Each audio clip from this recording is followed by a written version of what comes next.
Whey protein is actually a term used to describe a group of globular proteins that can be separated from the whey. When cow's milk is used to manufacture cheese, it also leads to the production of whey, which may or may not is discarded. It is a mixture of lactoglobulin, alpha-lactalbumin, and serum albumin. Similar to a protein found in egg white, whey protein can also be irreversibly changed by heat. When made part of the pasteurization process, it becomes less bioactive. If not, whey protein naturally becomes bioactive, which basically means it contains a high concentration of cysteine and consequently glutathione, an antioxidant that is essential to improved fitness and health. Bioactive whey protein is an active source for protein, but exposure to extreme heat can easily reduce the amount of cysteine in it without affecting its protein content and basic food value. Because whey protein contains an inordinate amount of essential and non-essential acids, it frequently plays a prominent role in most low-carb and high-protein diets. Another reason for this is because of its low content of fats and, of course, carbohydrates.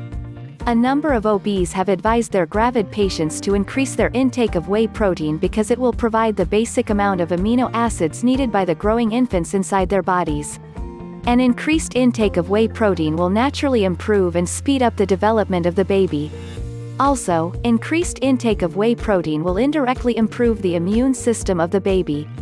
In its growing stages, it is highly vulnerable to different types of illnesses.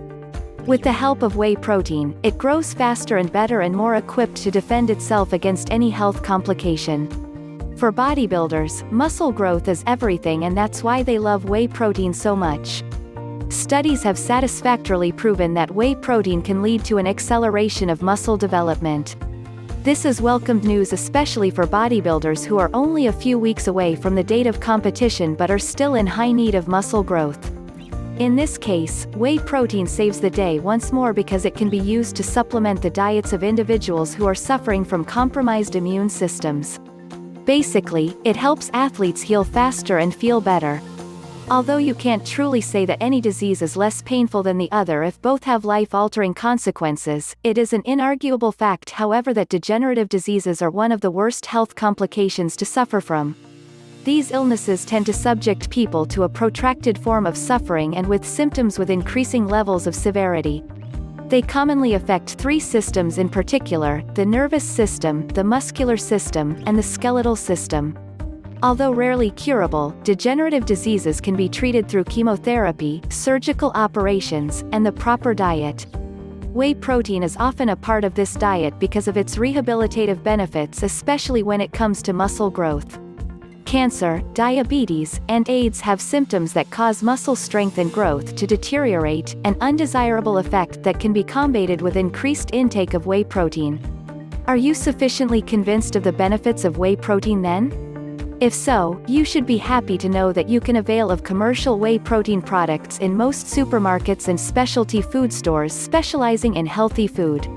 Whey protein is good for the body, no doubt about it, but too much consumption of anything is never beneficial.